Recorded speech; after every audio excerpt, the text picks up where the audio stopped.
Så låt oss prata om koranbränning. Där vet jag att det finns organisationer och grupper i Sverige som skulle vilja förbjuda koranbränning. Hur står du i den frågan? Jag tror att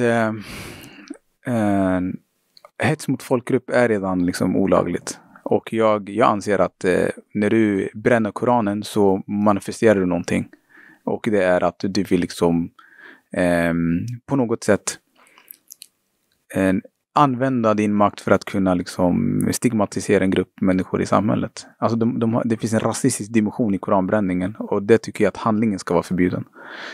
Principen om att förbjuda alla, liksom, att man ska bränna böcker överhuvudtaget, jag har liksom ingen värdering i. Men om det finns en grupp människor som bränner Koranen i syfte för att piska upp en stämning i samhället och för att liksom propagera för en islamofobisk eller en rasistisk världsbild, jag tycker att man ska lagföra just de personerna som utför just den handlingen. Jag tänker att en muslim kan ju vara både vit och svart, så hur kan du vara rasist mot en muslim? Precis som judar. De är svarta och vita judar, men antisemitismen är någonting som kan drabba dem båda. Och du menar att muslimer är en folkgrupp och inte en religion? Alltså islam är en religion. Ja. Muslimer är en folkgrupp. Okej. Så du kan vara rasist mot muslimer oavsett om de är vita eller svarta, eller bara mot svarta muslimer? Alltså att jag förstår hur du tänker. Alltså det finns ju vita konvertiter. Alltså vita svenskar som blir muslimer. Men de tappar sin vithet så fort de blir muslimer. Alltså om liksom den vita kvinnan börjar ta på sig slöja, så betraktas hon inte längre som vit. Hon betraktas istället som muslim. Och det påverkar ju hennes liksom livsval och möjligheter. Och de märker ju det själva också. De ser det själva, till exempel. Jag hade inga problem när jag liksom var sekulär och hette Annika. Men så fort jag tog på mig slöja blev Fatima istället. Då blir det mycket svårare för mig att liksom få ett jobb, eller jag får blickar på mig och liknande. Så det finns liksom, alltså vithet är ju, det är någonting som konstant förändras beroende på var man bor, vilken tid man lever i och så vidare. Så och jag tror att många vita muslimer känner inte att de är direkt vita. Även om de är vita i hyn, så kanske de känner att alltså, de tappar massa privilegier på grund av det. Och de kan självklart utsättas för islamofobi också. Okej. Så jag vet inte exakt hur juridiken ser ut, men om jag skulle bränna, låt säga, judiskt religiösa skrifter, skulle det räknas som hets mot folkgrupp då? Ja, tror jag. Alltså, ja. För att om du kollar rent historiskt, så hade man en stor bokbål alltså på 30-talet i Tyskland, där man brände all judisk, liksom, inte all, men väldigt mycket judisk litteratur och religiösa liksom, judiska skrifter i Tyskland. Från statligt håll, va? Ja, från statligt håll. Det måste ändå vara en skillnad, tänker jag, om individer gör det eller om staten gör det. Alltså det är samma handling i slutändan, så jag tänker, what's the difference? Om det är en grupp människor som bekänner en viss ideologi som gör den här handlingen, oavsett om det är med staten eller inte statens medgivande, så tycker jag att man ska titta på handlingen i sig. Vad är det för handling, vilka som ligger bakom den här handlingen, och vad försöker de säga med den här handlingen? Och jag tror att någonstans där så får man pussla ihop bitarna, och därefter får man ta ett beslut huruvida det här är lagligt eller olagligt. Så låt oss fortsätta det resonemanget så att jag förstår hur du tänker i nästa steg. Borde det då också vara olagligt? Skulle du ställa dig bakom ett förslag att det också skulle vara förbjudet att bränna Bibeln? Kristendomen har ju en helt annan position idag än liksom islam har i Sverige. Jag tror inte den är jämförbar, alltså både heliga skrifter, men du måste, om islam var statsreligionen i Sverige och någon brände Koranen, så tror jag inte det skulle klassas som hets mot folkgrupp. Eftersom islam är då en statsbärande religion, och att islam är den värdegrund som genomsyrar i det här samhället. Så jag tror inte det skulle liksom kunna klassas som hets mot folkgrupp. Om kristendomen var en minoritetsreligion i det här landet, och en grupp människor som var extremt utsatta, och det finns liksom människor som vill utöka den här utsattheten genom att bränna Bibeln, då hade vi haft ett case kring det. Så allt handlar om liksom var man befinner sig och hur samhället ser ut och så vidare.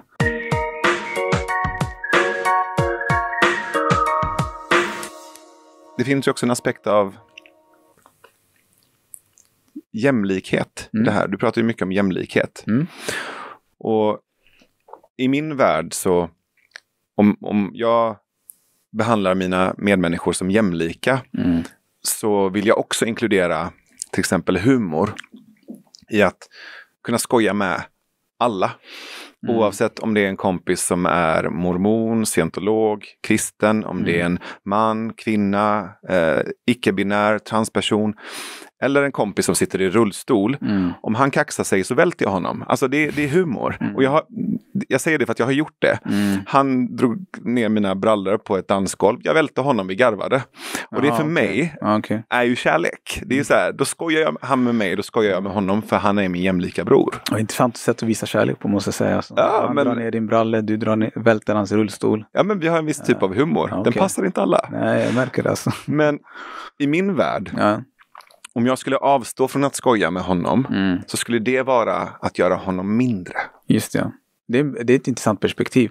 Men jag tror det inte, för mig handlar det inte om att avstå från att skoja med honom. Utan snarare, hur skojar man om honom? Förstår du? Att jag kan skoja med honom. Men så länge det inte sker på hans bekostnad. Så länge skojandet inte får en effekt där han känner sig förminskad. Jag tror att de skickliga komikerna, de vet liksom hur man ska navigera sig i det här. Just det. Så jag tror att det handlar liksom skoja. Det är inte det som är problemet egentligen. Det är hur skojar man om den här gruppen. Och mitt skämt, bidrar det till att de känner sig utpekade, stigmatiserade? Eller är det ett skämt som faktiskt de kan skratta åt och känna sig mer empowerment kring? Just det. Det är en avvägning som man får göra beroende på vem det är man skämtar om helt enkelt. Så är du tillbaka då på finess och fingertoppskänslighet och timing? Det fanns en skandal häromdagen, eller jag vet inte häromdagen, alltså Big Ben. Det har varit diskussioner om att vissa komiker har liksom gått över gränsen. Det är en stand-up-klubb här i Stockholm. Det är en stand-up-klubb här i Stockholm. Och det har kommit kritik till arrangören eller de som typ arrangerar Big Ben då. Att de har haft komiker som har skämtat om saker som inte har gått hem. Alltså bland vissa. En del har säkert tyckt att det var jättekul och sen har vissa varit förbannade och sen skrivit massa Facebook-statusar om att det här är inte okej. Och det som är intressant är att de som vill försvara de här komikerna, de säger så här, men komiker ska ha rätt att skämta, yttrandefriheten ska vara högt och så vidare och så vidare och så vidare. Och sen säger de att, men titta till exempel, Dave Chappelle kan ju skämta om exakt samma sak. Men alltså, det är skillnad på en amatörkomiker i Big Ben och Dave Chappelle. Alltså, Chappelle har finess kanske. Han kanske har någonting. Han har en liksom förmåga där han kan prata om känsliga saker på ett visst sätt där han får med sig människor. Jag tror inte de här Big Ben-komikerna, liksom, all respekt till dem. Det finns säkert jätteskickliga komiker i Big Ben också. Men många av dem, det är första gången de testar sina skämt. Det är första gången som de är där överhuvudtaget. Yeah. Så man kan inte liksom ställa heller samma krav på alla människor. Och man kan inte förvänta sig att alla komiker ska leverera. Liksom. Men de komikerna självklart ska kunna få kritik även om de är nybörjare. Yeah. Men det är så de lär sig också. Alltså höra att det här skämtet var liksom värdelöst. Ja, och det är ju inte ett brott att vara dålig. Nej, och det är uppenbarligen inte för att du hade hälften av befolkningsslutet inspärrad, vad jag säga. Så det är inte det, tyvärr. Men vadå tyvärr? Alltså det är väl hela grejen med att vara komiker också, att du testar gränser. Och det ska ju inte heller vara farligt. Nej, exakt.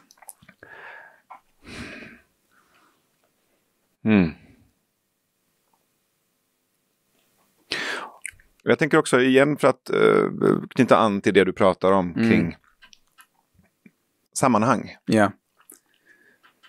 Idag är muslimer i Sverige en minoritet.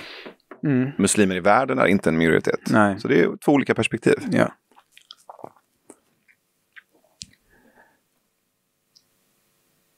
När du kommer till Sverige, oavsett om du är muslim eller jude eller ateist eller som många av mina föräldrars generation var socialister, oavsett vem du är, var du kommer ifrån, vad du tror på, så kommer du till ett nytt sammanhang. Och det sammanhanget är redan byggt på vissa principer. Sverige är, precis som många andra västerländska nationer, byggt på till stor del på upplysningsideal. Och en del av det som upplysningen gjorde var ju att göra upp med kyrkans tyranni. Där vi istället för att tro på Guds design av verkligheten och av världen och existensen började titta på det genom ett vetenskapligt perspektiv. Och vi såg att det fanns vissa faror och risker med att gifta religion med stat. Hur mycket ska religionen hänga ihop med nationens styre, tycker du? Jag tycker inte att alltså den här modellen om att man ska separera staten och religionen. Även om du kollar i länder med muslimsk majoritet, det är så det är uppbyggt idag och har varit det de senaste 100 åren. Så många muslimer som kommer ifrån många länder, om man bortser från Iran och Saudiarabien, men om man tänker till exempel Egypten, en väldigt sekulära ledare som har styrt det landet, och det har varit verkligen, du har Azhar-institutet som ett eget institut, och så har du liksom styret. Somalia till exempel, Siad Barre, han var ju liksom verkligen separerad de här två sakerna, typ socialistisk eller auktoritär socialistisk ledare liksom, han separerar de här två sakerna. Vi har Libyen har varit samma sak. Tunisien, Ben Ali, liksom, när han var president så var det olika. Saddam Hussein, liksom Irak. Så du vet, många av de här muslimerna som kommer till Sverige, eller som har kommit till Sverige, de kommer faktiskt från liksom sekulära regimer som har separerat stat och religion. Anledningen till varför de inte kunde bo kvar där var för att de här sekulära regimerna använde och begränsade människors sätt att leva. Hur då? Ja, liksom att man fick inte ha andra politiska åsikter än det som staten liksom propagerade för. Vissa stater liksom definierade religionsfriheten på det här sättet att man inte ska ha slöja. Alltså i många muslimska länder så har det funnits ett slöjförbud långt innan liksom Frankrike introducerade det i Frankrike. Även om de inspirerades av liksom, vissa liksom västerländska liksom länder, för att de var ju det är så gamla kolonier, och när kolonialismen föll, många av de här ledarna liksom anammade ett kolonialt tänk att styra de länderna på. Så ibland anammade man vissa system som är egentligen västerländska i det egna landet. Och det ledde till att människor upplevde en form av förtryck. Så när många människor kommer till Europa, de känner att men här, det må finnas att man har separerat staten och religionen. Men här kan jag i alla fall åtminstone bygga en moské. Jag kan åtminstone liksom utöva min religion. Och jag kan få ha mina politiska åsikter. Jag kan liksom starta mina egna föreningar. De här sakerna var inte möjliga i många liksom länder med muslimsk majoritet. Och vi har en föreställning där att många muslimska länder styrs av mullor eller religiösa liksom fanatiker. Men det stämmer inte. Alltså det är många muslimska länder med muslimsk majoritet styrs inte av några teologer, utan det är liksom sekulära ledare som dessutom ironiskt får också väldigt mycket uppbackning av liksom västerländska liberala demokratier genom militärt bistånd och liknande. Så det är, alltså jag tycker hela den här diskussionen är väldigt geopolitisk, och det är liksom väldigt komplex och en soppa liksom, om man liksom rotar i det. Så jag tror att jag tycker att liksom det system som Sverige har, det är ett bra system. Och jag kan säga också att det som är problemet är när vissa marginaliserade grupper känner inte att de känner sig inkluderade i samhället. Inte för att de vill att deras religion ska vara statsreligionen, utan att de har svårt att få ett jobb. Eller att de känner sig misstänkliggjorda för att när de går ute på gatan, eller heter man Mohammed så får man typ sämre betyg. Och liksom, det finns ju liksom forskning som visar på att har man annorlunda namn så har man lite svårare att ta sig in i samhället. Det är de här sakerna som många muslimer oroar sig över. Inte att de vill liksom styra och härska, som kanske många tror idag. Vi pratade om det här när vi träffades och fikade förra gången också. Om den rasistiska analysen av samhället. Att det finns ju, precis som du påpekar, studier som har gjorts. Där människor har ansökt om samma jobb, de har samma kompetens, men så har det varit mer fördelaktigt att ha ett mer svenskklingande namn än utomeuropeiskt. Och när vi snackade så sa du att men, det är för att det finns en rasistisk struktur i samhället. Och då frågade jag dig, hur vet du det? Hur vet du att det är det som är själva anledningen? Resultatet kan ju bli att de här personerna som har de svenskklingande namnen i större utsträckning får jobbet. Men hur kommer det sig att du gång på gång kommer fram till att anledningen är strukturell rasism? Man ser ett mönster, tror jag. Och om mönstret är att väldigt många människor med svenskklingande namn då prioriteras eller föredras i en viss bransch i arbetsmarknaden, då kan man väl anta eller dra en slutsats att det kanske beror på att många eller en del chefer inte litar på eller vill inte anställa liksom rasifierade grupper, vare sig de är muslimer eller svarta. Lite så här till exempel, varför tjänar kvinnor lägre än män när de utför samma arbete liksom? Det är ju inte helt sant. Vad är inte helt sant? Att de tjänar... Ja, i Sverige är ju lönegapet är ju betydligt mindre än vad som Men det påstås. Finns ett lönegap, eller hur? Det finns ett minimalt lönegap mellan män och kvinnor. Däremot så finns det ett större lönegap mellan kvinnor som väljer att bli mammor och män. Och även mellan kvinnor som väljer att bli mammor och kvinnor som inte väljer att bli mammor. Och det är att de missar ju flera år av sin karriär. Det finns ju någonting här som man behöver titta närmare på de här siffrorna. Det är inte så enkelt som att det bara är mellan män och kvinnor. Utan om vilka livsval vi gör också.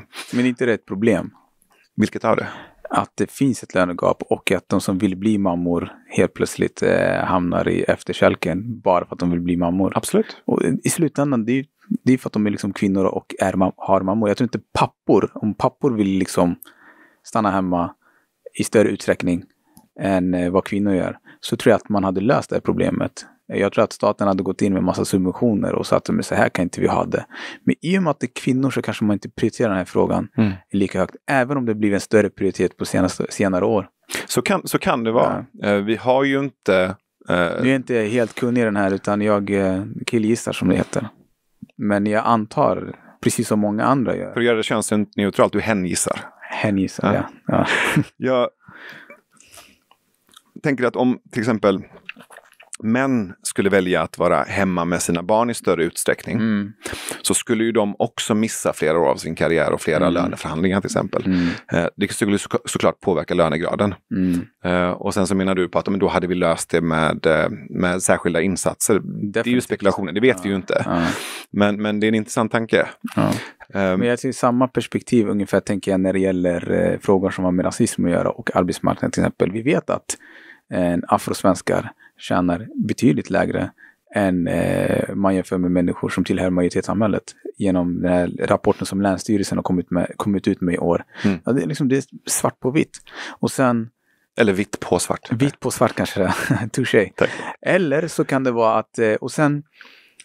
Du var inne på det kan handla om lathet, sa det sist till exempel. Till exempel. Så här... Jag är nyfiken på vilka fler anledningar du skulle kunna hitta om du för en stund la bort din rasistiska analys. Yes. Om vi bara leker med det. Om vi bara pausar den finns här. Jag kommer inte ta den ifrån dig, jag lovar. Nej. Men vad finns det för fler möjliga anledningar till att afrosvenskar tjänar mindre än svenskar? Om vi tittar på de siffrorna. Nej, jag vet inte. Vad tror du?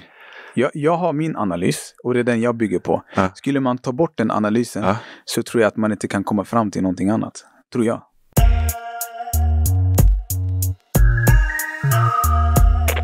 Vad är det du tycker är dåligt med islam? Jättemycket. Dels för att den inte har gått igenom i det jag brukar kalla upplysningens stålbad, som jag tycker är... det var bra att kristendomen gjorde det. Och framförallt så gillar jag reformationen, för jag tycker att protestantismen är betydligt bättre än katolicismen till exempel. Jag tycker det är en avsevärd skillnad.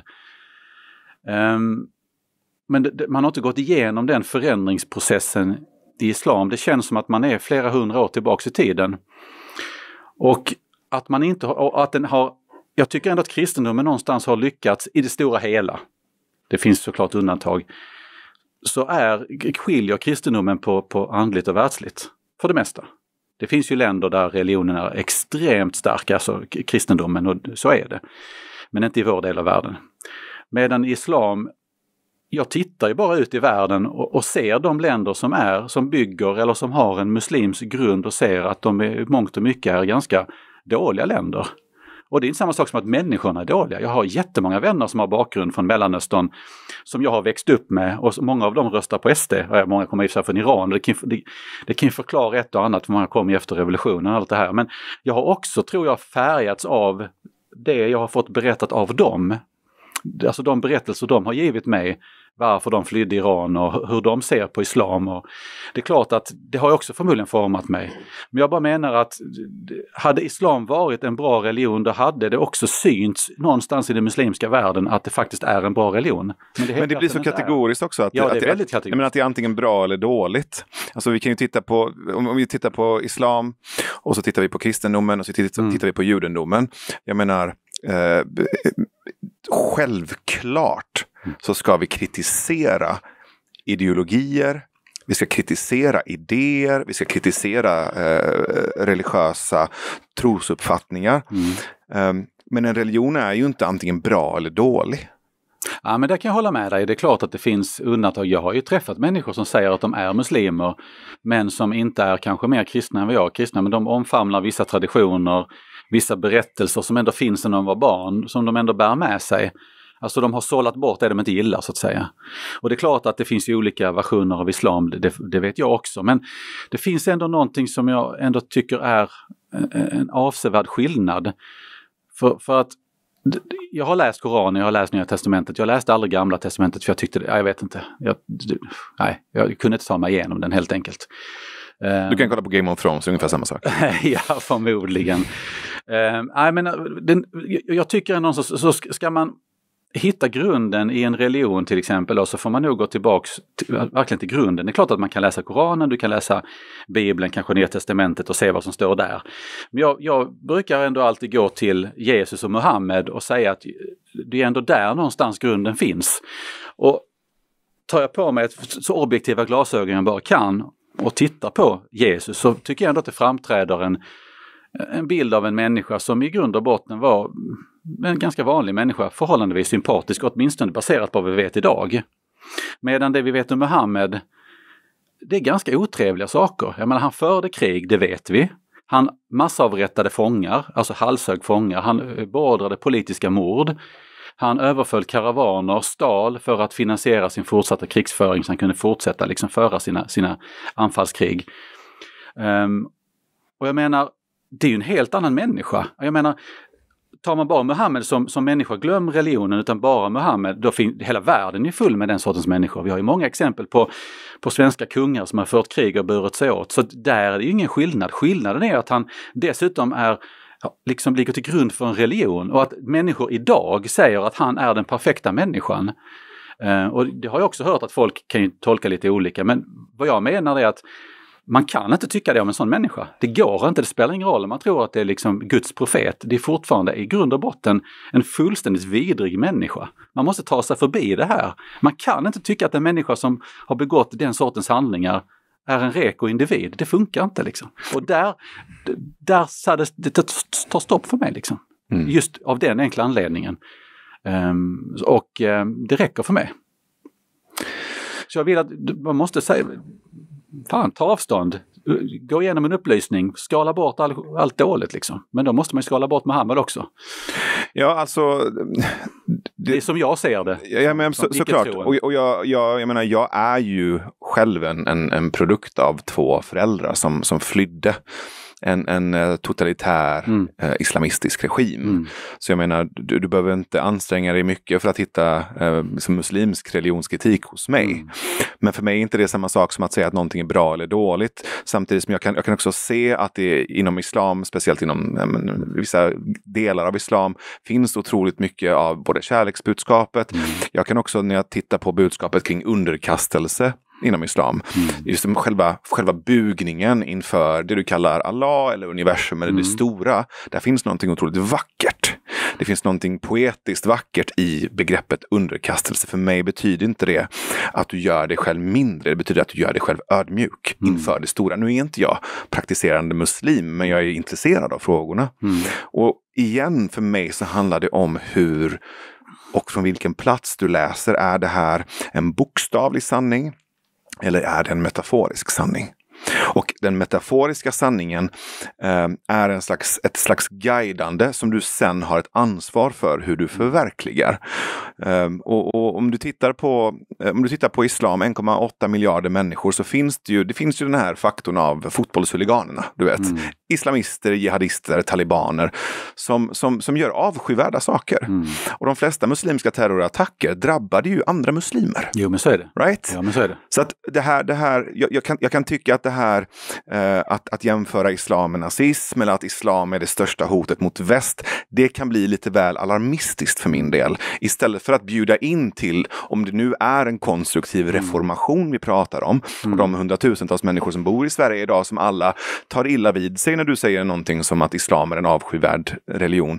Där kanske det tar stopp då i det konstruktiva. Jag förstår inte varför man tar illa vid sig. Om någon säger att kristendomen är en avskyvärd religion eller att Sverigedemokratin eller socialkonservatismen är en avskyvärd ideologi, så säger jag bara, ja men kul för det. Det får du tycka om du vill. Så jag kan inte förstå att man fullt allvar tar illa vid sig för att en annan individ har en annan uppfattning. Så att, och därför måste vi fortsätta säga det här. För att man måste lära sig att vad det innebär att leva i en demokrati.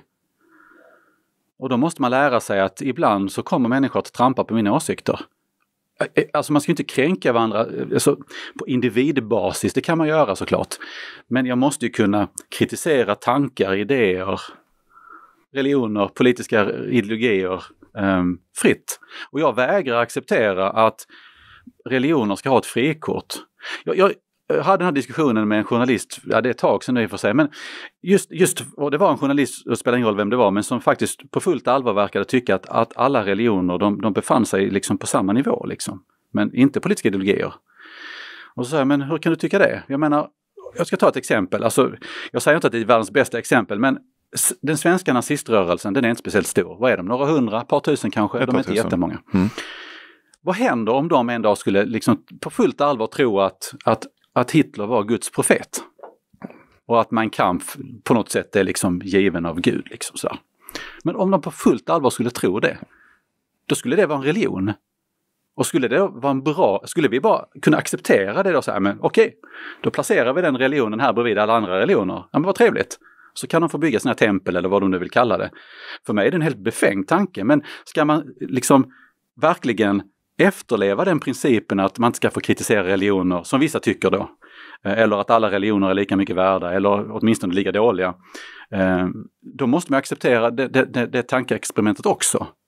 Och det skulle jag aldrig göra. Jag skulle bara skratta åt dem.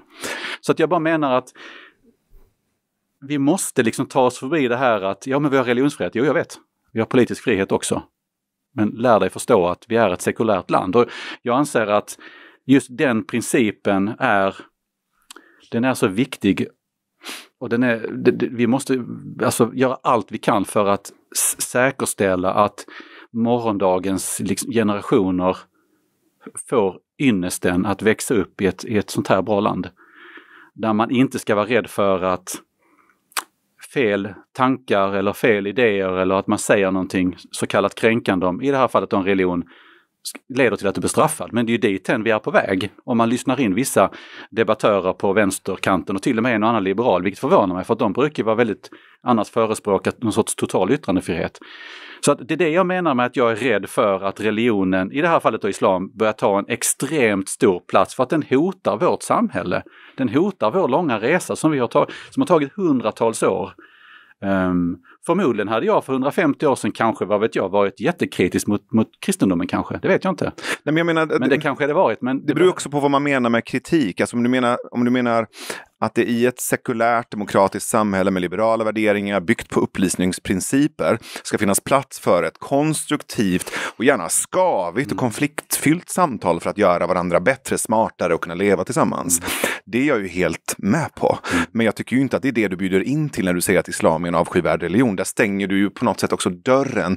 Även om det kanske inte... Jag tror att du gör det, tyvärr. Jag tror att det blir effekten av när du säger en sån sak. För att om du på riktigt vill ha ett konstruktivt och reformistiskt samtal om hur de här hundratusentals muslimerna ska kunna leva tillsammans med oss i Sverige, då hade du kunnat sitta med ett gäng imamer och religionsvetare och faktiskt titta på en sån konstruktiv plan istället för att säga någonting sånt i tv. Jo, men grejen är att... Det är slarvigt. Ja. Nej, jag vill påstå att det är medvetet. För att vi hade inte suttit här annars. Ja, du gjorde en Alexander Bard. Nej, men alltså allvarligt talat, jag brukar inte... Jag fattar vad du vill åt. Och grejen är, men så här också, om jag säger så här att nazismen är en avskyvärd ideologi. Skulle svaret då vara att men du kan inte säga så. För att nu ska vi bjuda in de här nazisterna. Jag säger inte att alla muslimer är på ett visst sätt, men jag pratar om ideologin här nu. Det måste jag ju få säga. Men de flesta skulle tycka att det var helt okej. Det kanske finns en annan nazist som hade sagt den där jäkeln ska vi plocka någon gång. Men de flesta hade sagt att men han har faktiskt rätt, Rickard, den här gången. Jag tycker ju så. Men det finns ju ingen poäng med att säga det, för de flesta håller ändå med. Ja, jag säger det. Det händer en annan gång att jag brukar bråka med antisemiter på sociala medier. Men jag brukar skälla på dem och försöka trycka ner dem. Nu är de inte så jättemånga, men de dyker upp lite här och där. Men jag måste kunna säga det om en religion också. Och så länge jag inte kan det, då tänker jag fortsätta göra det. Men jag tänker att när du gör det, när du kastar ur det på ett så svepande sätt, så säger du att motreaktionen du får är bestraffande. Men inte det bara konsekvenserna, och även att det får väl du ta då tillbaka i en stark demokrati? Ja, det är inte så att jag går hem och gråter. Alltså, det gör jag inte. Nej, men då är det inte bestraffning, då är det bara en konsekvens av det du har sagt. Men så länge jag får den reaktionen så vill jag påstå att vi har någonting fel i Sverige. För att reaktionen ska inte bli mer allvarlig än om jag säger att nazismen är en avskyvärd ideologi. När reaktionen blir densamma när jag säger det om islam, då tycker jag vi har nått hela vägen fram. Men vi är inte där idag. Och därför måste man kunna säga det här om och om igen. Tills folk slutar bli kränkta. Vi har inte kommit så här långt ännu. Vi måste kunna säga det om religion också. Jag skulle kunna säga det om vilken annan religion som helst. Kanske inte om buddhismen, för jag tycker ändå att buddhismen är helt okej. Det går att kritisera den också. Hinduismen gillar jag inte. Den tycker jag är ganska problematisk. Men det finns ingen jättepoäng att säga det i Sverige. Vi har inte en jättestort problem i Sverige med hinduistisk extremism, eller att de håller på att växa sig starka och hotar vår demokrati. Men det finns mycket man kan kritisera där också. Så att... men jag gör det medvetet många gånger. Det är klart att det händer väl en och annan gång att det kommer en groda om munnen på mig så, men för det mesta så finns det nog en tanke. Jag vill ha, alltså ibland är det diskussion att man tassar som liksom, du vet här, katten kring het gröt. Man vågar aldrig ge sig in i det där liksom, det där som bränns och gör lite ont. Det måste vi göra ibland. Men har det gett de effekterna som, om du säger att det var meningen och du står fast vid det, har det gett de effekterna som du vill att det ska ge? Lite grann. Jag kommer ju fortsätta säga det, så att kanske om några år, om vi träffas igen, så kanske jag kan säga att det har gett de effekterna. Men det är inte bara jag som säger det, jag hoppas att det är fler som gör det. Men sen, det är klart att det är skillnad också, för att det finns säkert människor som tycker illa om muslimer för att de tycker illa om människorna. Det finns säkert sådana också. Jag vill ju kunna ha den här diskussionen utan att folk ska tro att jag tycker så. Så det kan också vara ett sätt att kanske förtydliga vad jag menar. För att jag vet att genom åren har jag sagt liknande saker många gånger. Och det finns alltid de som har skrivit att men Rickard eller SD tycker illa om alla muslimer i hela världen. Typ så. Men det gör vi inte. Absolut inte. Men varje gång man får diskussionen så får man ju en ny möjlighet att faktiskt förklara vad jag menar. Jag kritiserar, man vill kalla det för ideologi eller religionen. Jag kritiserar hur det ser ut i den muslimska världen där man förtrycker väldigt många människor. Jag kritiserar det också utifrån att jag känner en hel del individer, människor som har kommit till Sverige, som har flytt den muslimska världen och berättat för mig varför de flydde och vad det har inneburit för dem att de saknar, i det här fallet, det är framförallt Iran, jag måste erkänna, det är väldigt många iranier. Och det har jag också tagit med mig. Och därför menar jag att man måste peta på den här bölden liksom. Jag menar att föra det samtalet med exiliranier blir ju väldigt vinklat. Jag menar, vi är ju här av en anledning. Vissa iranier brukar säga till mig att de tycker jag är alldeles för snäll och för mesig. Så jag vet inte hur jag ska tolka det. Det är inte iranier, det är exiliranier. Det är en jävla skillnad. De iranierna som flydde från Iran är ju de som kanske inte funkade i den religiösa kontexten. De som också hade ett annat typ av bildningskapital eller hade också möjligheter att lämna. Sen finns det ju liksom miljoner iranier som är kvar. Och som, jag misstänker att om du skulle fråga alla iranier som bor i Sverige så är det ganska få som skulle erkänna sig till liksom, tron att vara muslimer. Det är ju ofta antingen är de bahai eller judar eller ibland vissa är kristna men de flesta är ateister. Och de flesta väldigt många ateister faktiskt. Ja, men de flesta är ju marxister och liksom, de har ju flytt av en anledning. Det var för att deras ideologi inte funkar i den kontexten. Så att det blir väldigt vinklat om du ska ha det samtalet med dem. Det blir lite som att bara ha samtalet om sexköpslagen med avhoppade sexarbetare i Talita. Liksom. Så det är klart att de kommer tycka det är negativt. Jag sitter ju bara och pratar om iranier för jag får bara medhålla och sen så tycker de jag är mesig. Det är ofta där vi landar. Att du måste vara tuffare, Rickard. Okej. Vad ska jag säga då nästa gång då?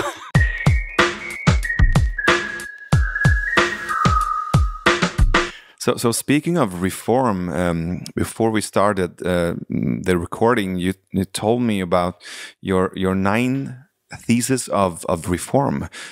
First of all, how did you come up with the idea, and what are the 9 theses? 99 names. Within the Islamic tradition, we say that Allah has 99 attributes or adjectives, and so I think that there's something magical about the 9. You could also maybe think about Martin Luther's 9 theses, but Martin Luther is actually not a role model to me because one of his last books before he died was a very anti-Semitic book about it was called About the Jews and Their Lies, and he also wrote a book about Against the Turks, which was a metaphor for the Muslims. Right. So Martin Luther, who is the great icon of Reformation in the West, just before he died, he actually laid the ideological fundament for anti-Semitism. So he's not a role model to me. But the 9 theses of reform are based on the activism that we do right now in the Maria Mosque and the activism that we would like to do in the future. So it's actually not it's something which is very concrete.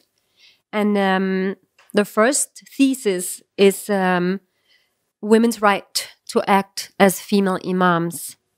And we already implemented that in Denmark. We started a mosque and we have female imams who lead the prayer for women and they give the khutbah.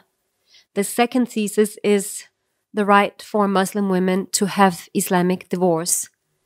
And actually today in Denmark, Sweden, and in the rest of the world, women do not even have the basic right of Islamic divorce in many places. Because Muslim communities have not made the fusion yet between the existing European law and Islamic guidance. So we believe that you should make that fusion. So when you are divorced according to Danish law or Swedish law, you should automatically be divorced according to Islamic guidance. But unfortunately, this is not existing right now, only in a very few mosque communities. So we have constructed a new Islamic marriage contract in the Maria Mosque where women have the right to divorce. So it's implemented. She has the right. And unfortunately, we have a lot of cases with women, and it's increasing, who are subjected to mental violence, physical violence, and they are trapped in a religious marriage. They are divorced according to Danish law, but they are trapped psychologically, religiously in an Islamic marriage because the husband refuses to divorce her. And to me, that's really absurd that we still today in 2018 do not have the basic right for Islamic divorce. So as a Muslim leader, as a spiritual leader, as an imam, you have the right. I mean, you are obligated to give women and men the same rights. And you should either make the fusion between Danish law or an Islamic guidance, or you should give women the right to divorce in the marriage contract, so there won't be any mistakes. But isn't this also a case and a responsibility for the Danish government to act upon? I think it would be very easy for them, because right now we are applying to become a new Islamic faith community in Denmark. And we have to live up to certain conditions. And they could easily say that in order for you to be a new Islamic faith community, you should give women equal rights to men. Of course. But they don't. So this is also something that we work for. And in the Maryam Mosque, we give Muslim women divorce, and we are proud to do it. And we want to standardize our practice, and we want to encourage all Muslim leaders, not only in Denmark, but in the world, to change the marriage contract and give women their basic right of divorce, which is an Islamic principle that they took out of the contract. So we have so many practices that we have normalized that are patriarchal, that are not rooted in Islam. The third thesis is a little bit controversial, but it's Muslim women's right to marry whoever they want to marry. And that should also be a basic human right. Unfortunately, today we have a situation where Muslim men can marry non-Muslims, but Muslim women are not able to marry non-Muslims. So if you fall in love with, as a Muslim woman, if you fall in love with a non-Muslim, he has to convert if you are going to get the Islamic marriage contract or go through with it. So in the Maryam Mosque, we do interfaith marriages, and because it's very rare still, and people do not know about it, or that there are different imams, different places in the world who does it, but it's not very, it hasn't been normalized yet.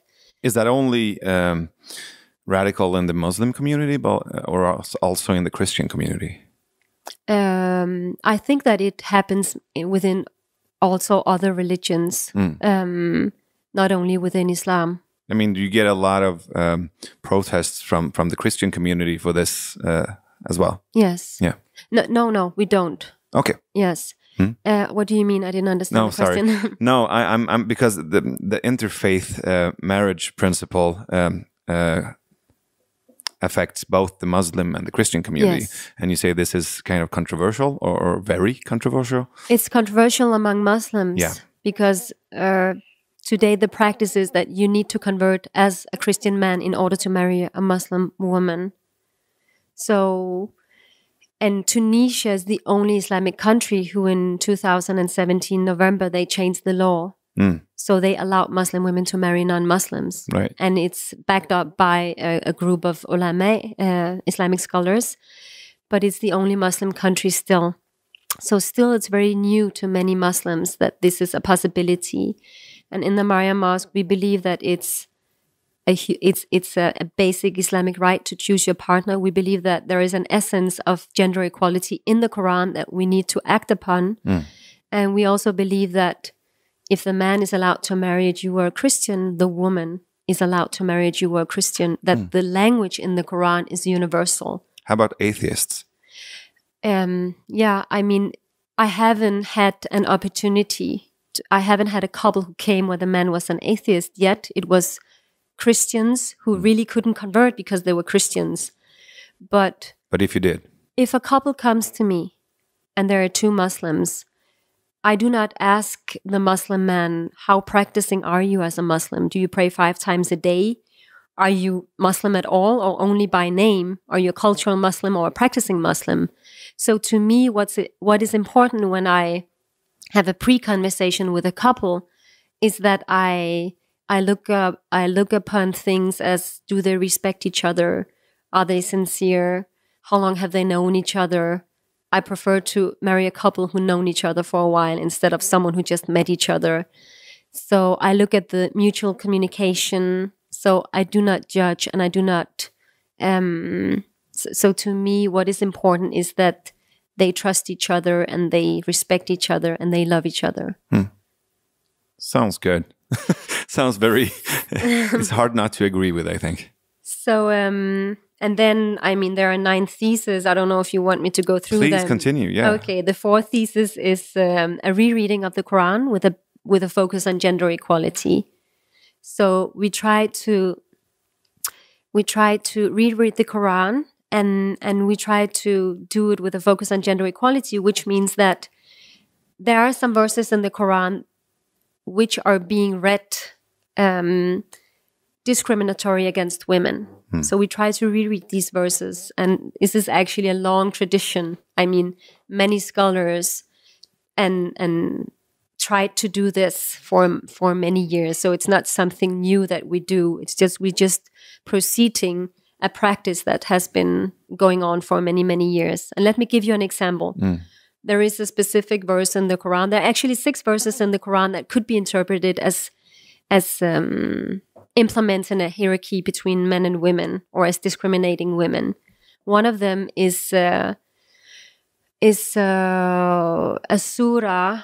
It's a chapter about the women, where it says that al-rijalu qawwamuna 'ala an-nisa. It means that the men are above the woman. It's being translated with men are above women.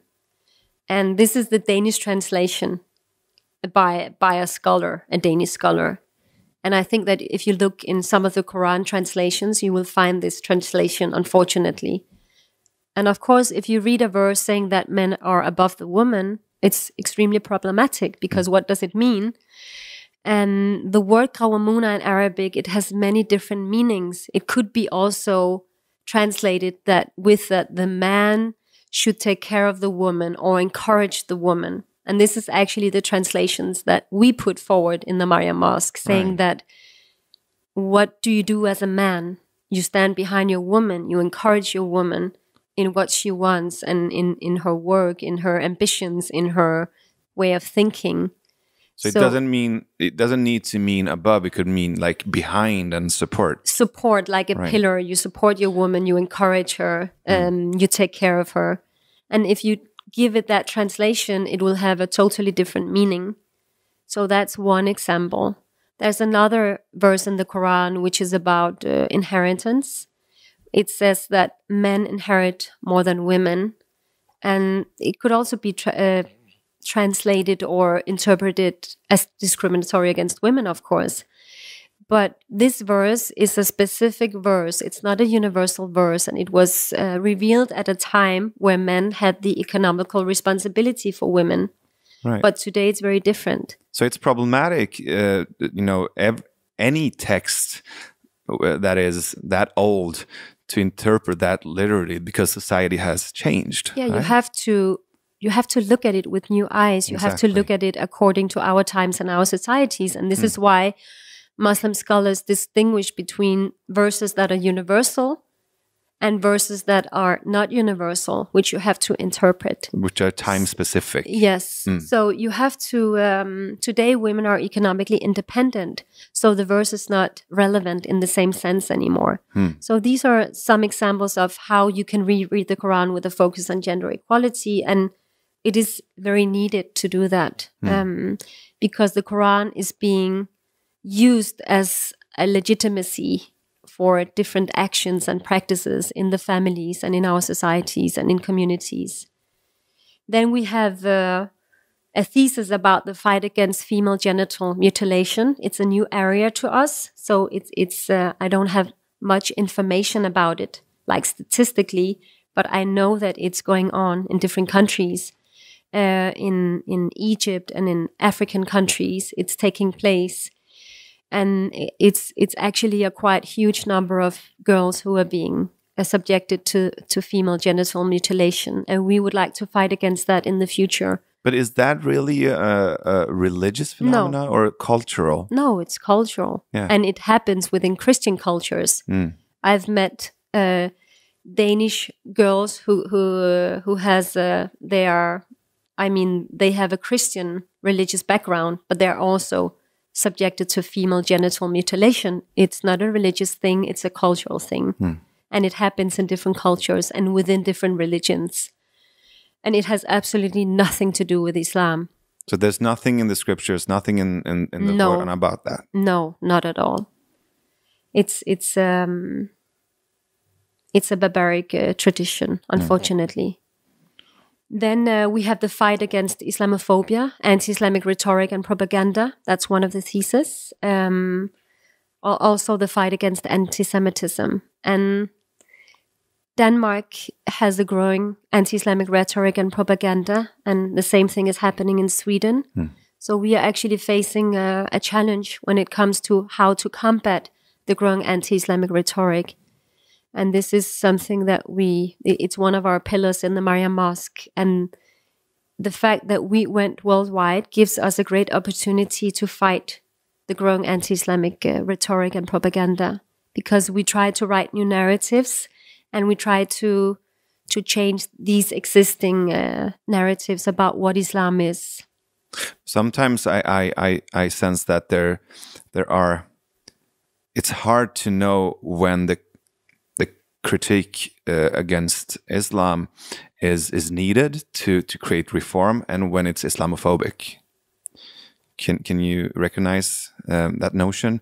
So sometimes it's critique that it's motivated and necessary for Islam to reform, and sometimes it's just lack of knowledge or prejudice.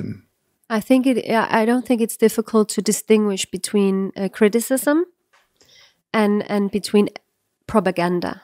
All right. There's a huge distinction between criticism and propaganda, because criticism is important, and criticism is a part of our Islamic tradition and theology and history. Muslim scholars have always within the history debated whether God existed, whether Maryam was a prophet or not a prophet. So we have discussed and debate almost any theme within the religious tradition. It's not something new, and it's not something which is condemned.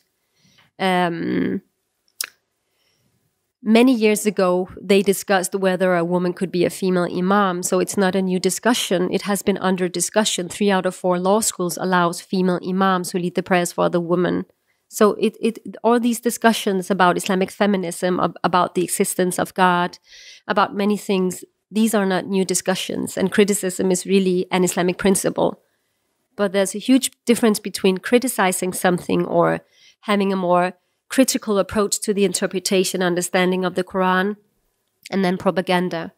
Anti-Islamic rhetoric and propaganda are characterized by the fact that you generalize. So when you generalize a group of people or give them very distinctive negative characteristics, this has nothing to do with criticism. This is propaganda. Right. So we need to make that distinction. Mm-hmm. I agree. And then one of the last theses is promoting Sufism. And Sufism is the spiritual path within Islam. Sufism is not a new phenomenon. I believe that the Prophet Muhammad was a Sufi. And after the death of the Prophet, Sufism blossomed around in the 11th century. We had all these new Sufi orders who spread to the rest of the world, or to all of the world.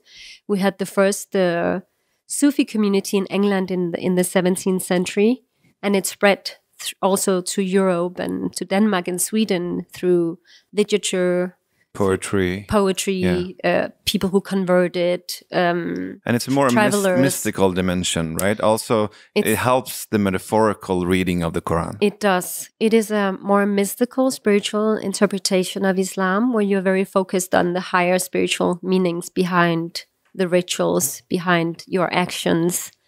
And one of my role models, Rabia al-Adawiyya, she was a Sufi saint. She died in 801. She was one of the women who laid the fundament for Sufism, that kind of Sufism that later on became more institutionalized. So how are these 9 theses perceived? Because I reckon that you are talking about them and spreading them. We are already practicing many of the theses. Yeah. And I do believe in that we have to put our words into actions, because we can have a lot of conferences and talk a lot about reform. But things will stay the same until we act upon them. So, and I do believe it is possible, and I can see that it's possible to change the narrative. Even now, the general Danish community, they know that female imams is a possibility. So it's hard to hold on to the narrative that Islam is a barbaric, female suppressive religion when they can see women taking the lead and creating a mosque and disseminating more spiritual readings of the Quran with a focus on gender equality. You cannot hold on to the narrative that it's a suppressive religion when you can see women liberating themselves through the religion, with religion as the tool.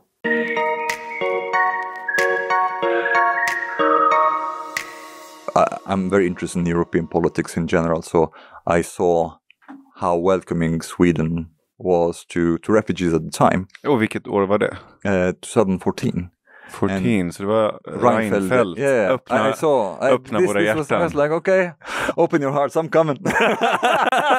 Du tog det bokstavligt. Exactly. Fredrik, I'm coming baby, hold on, let's go. Exactly.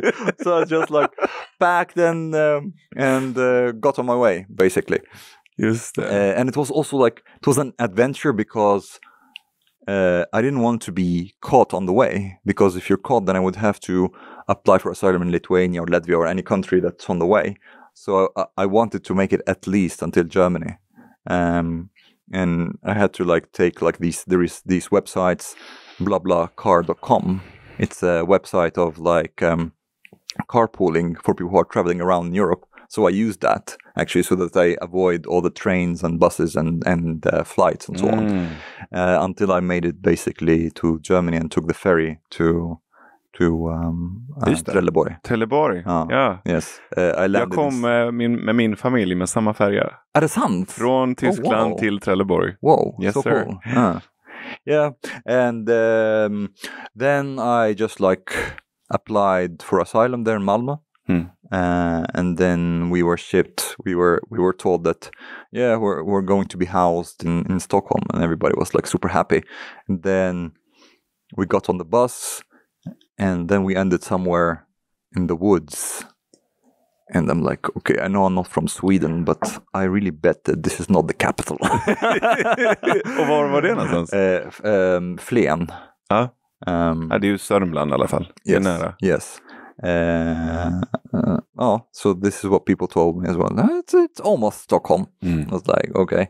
And then I had again this like naive belief based on the image I got, from like how Sweden was signaling the whole thing, that I would come and just like be honest about what happened and my case and my views and so on, and then I would just like get protection. But I was so wrong. Så vad hände? My experience with the migration agency at the time is not that they try to verify whether I had a case or not. They try to find stuff that would make them reject my case. This was my experience, which part of me understands and part of me doesn't, So I understand that they would have to verify as much as possible whether my claim is genuine or not. But they... Och din claim var att om jag återvänder så dör jag? Nej, det är inte det. Vad var din claim? It's basically that people who leave and criticize Islam are being persecuted in Egypt, and we have contempt of religion law that I could end up in prison. Okay. So that was it. And the thing is, they acknowledged that. Och de trodde på dig? Yeah. Nej, they said that they acknowledged that people who leave and criticize Islam in Egypt are being persecuted and they should get asylum. But you're not one of them. Exact. Okay. So they refuse to acknowledge that I have left Islam, even like with the social media activity and stuff, and they would be like, yeah, but maybe this is photoshopped, and I'm like, but you can see this online. It's like, for me it was a bit strange. And then they rejected my claim, and then I appealed, and they rejected again. And they had basically two main points. One, that I have not shown that I had left Islam, and had I been able to prove that I had left Islam, I would have gotten asylum. Two, that I did not provide them with proof that the Egyptian authorities are aware of my views. And I'm like, I'm not sure, I cannot apply for an atheism certificate from the Egyptian embassy. Like, what do you mean? So what I did is like, I was going to get deported, and what I did is like, okay, now I have to refute those 2 points that they have against me. How can I prove beyond doubt that I'm no longer a Muslim? Because some people say, Emmett, why just eat some pork or drink alcohol? I was like, well, there are Muslims who do that. It's not. And I thought, okay, what would be the one thing that no Muslim would ever do? So I made a video where I talked about my views on Islam, talked about my case with the migration board, what happens to people who leave Islam, Muslim majority countries in Egypt and so on. And I was like, what is the one thing that no Muslim would ever do? And that would be to desecrate the Quran. So I had a copy of the Quran, I spat on it, tore it apart, stomped on it, and set it on fire. And I was like, okay, that would be my proof. Then I showed this to some of my friends here in Sweden who are aware of my case. They were like, oh shit, okay, maybe you will get asylum, but we don't know if you will live long enough to enjoy it if you release that video. And they suggested that I send it to a migration agency first. So I uploaded on Google Drive and sent them an email with the link. And in the same email, I CC'd the Egyptian embassy and the Egyptian Interior Ministry and Egyptian Foreign Ministry, so that Migrationsverket sees that, well, here's your proof. They are aware of my views now. So they are aware and you are aware, but the video is not public. Yes. Okay. And then Migrationsverket could not open the link for some weird reason. Maybe they don't have cloud sharing. Det låter inte som att Migrationsverkets IT-kunskaper är på topp. Nej, it was actually pretty bad. Försökte vara diplomatisk. And then they asked me to send the video on a USB flash drive. So I did, and then they lost it. And I was like, okay, come on, you have to give me something here. And then they were going to make the decision without it, and then I was like, okay, then I put it on YouTube, but unlisted, so only people whom I give the link can see it. And they were able to see it, and then they rejected it, saying that the video had too few views. I was like, okay, fuck that, and then I went public with it and pushed it on social media and so on, and it got quite a bit of traction.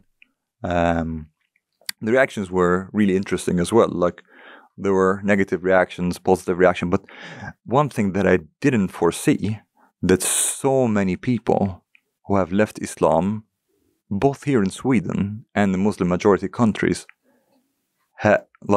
reached out to me and have seen this as some kind of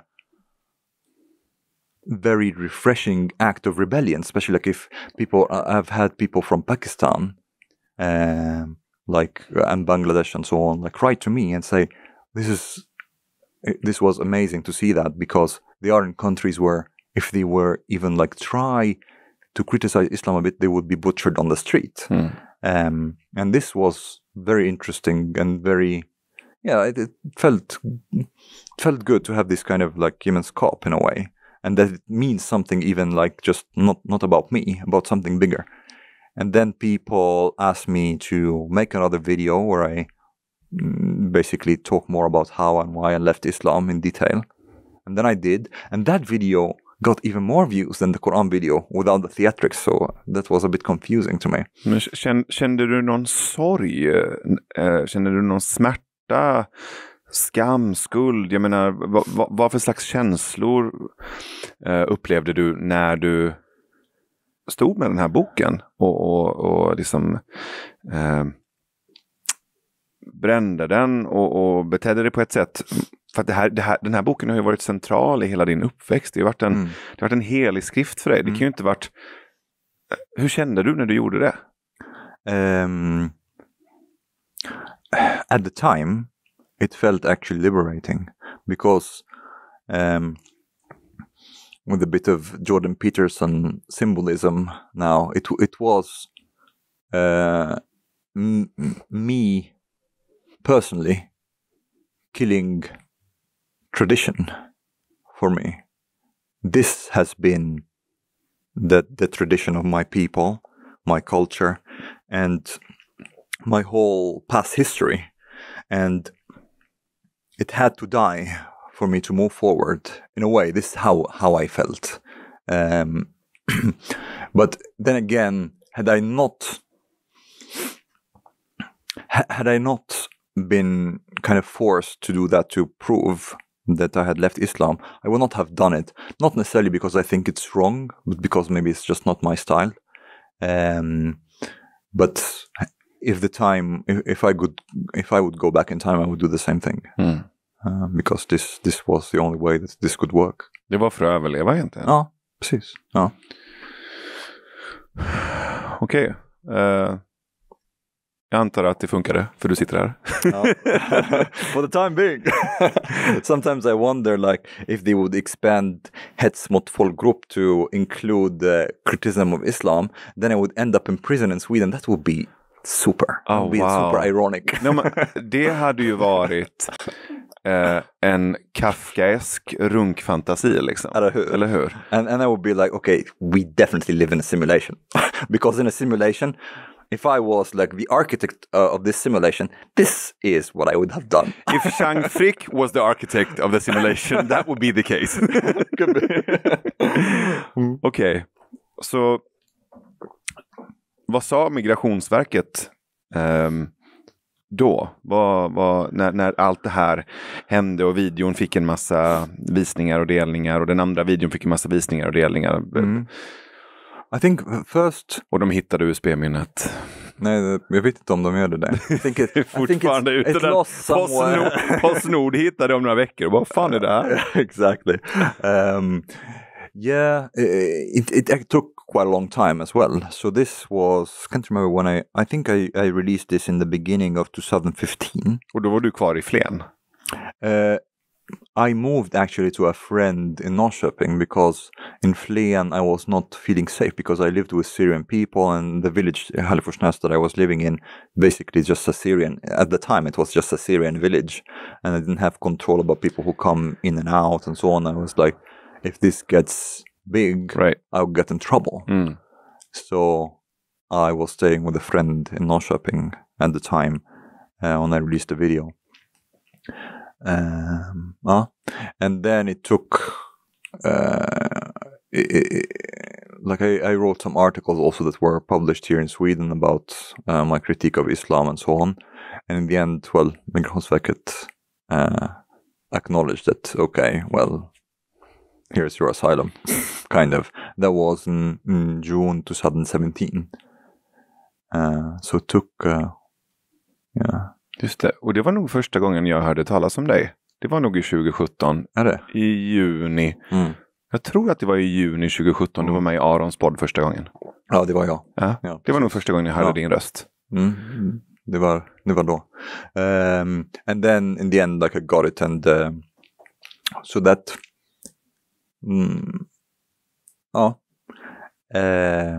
Gjorde du någon press eller någon media under den här perioden förutom? Well, det satt du i Nyhetsmorgon och pratade om här är 3 sätt för hur du får stanna i Sverige. Well, actually most people here in Sweden were really quiet about this. It was Sakina Madon who first retweeted something about that, a little bit Humanisterna as well. But it took them a while. They were a bit skeptical about, like, publishing something that is anti-Islam. Humanisterna, I mean, Sakina, hon är grym. Ni hade Sakina i förrgår? Ja, i det sista måltiden. Ja, kul. Det blir kul att höra det. She and Mustafa debated barnäktenskap. This will be something. Mustafa har klivit in. Han har klivit in i sin patriark. Alltså, verkligen. And then one thing that was interesting, I actually, when I got a lot of threats and so on, I decided to participate in an exhibition where I put these threats on a wall on the walls in a museum in Norrköping. Som konst? Ja. Oh, wow. Both like how Lars Vilks of you. Yeah, eller hur? And like it was like both like the compliment, like the positive feedback and the negative feedback side by side, and like a little bit about like the ex-Muslim struggle in like Muslim majority countries and things like that, and they had to, like, the commune had to send like guards for the exhibition for it to be shown. Har du träffat Lars förresten? Nej, det har jag inte. Det ska vi lösa. Eller? Ja, jag har en gång, men väldigt kort. Det vore skitkul att göra. Att få göra ett samtal med dig och Lars i... This would be definitely interesting. Det ska vi fixa. And then Niklas Orenius från Dagens Nyheter, he wrote like some reportage on the whole thing. My case, I mean, and so on. So that was also interesting. And then things started after, like, this period of, like, because it was a long period of uncertainty, stress and fear. It was like 3 years when I didn't know if I would get to stay or be deported. And I was like stuck in a limbo, basically. Mellan 2017 och... I came to 2014. Okej, där mellan 14 och 17 så var det 3 år av... Exakt. Och 17 fick du besked. Ja, and I got like several rejections and so on. It was like very strong påverkan på mig. Såklart. And then afterwards, when I got citizenship, I was like, okay, that's nice. And then I moved to Stockholm and started to learn Swedish then. 2017, ja, precis. And then I also like got a job and started to work with the honor culture question. Just det, hur fick du det jobbet?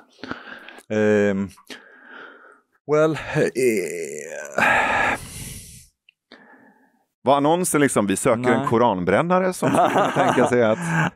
It was an event, public event, where I talked to people and so on who also were like active in this area, and they liked my views because also I was a part of like in Egypt there is a strong honor culture as well, and I was a part of that. Yeah.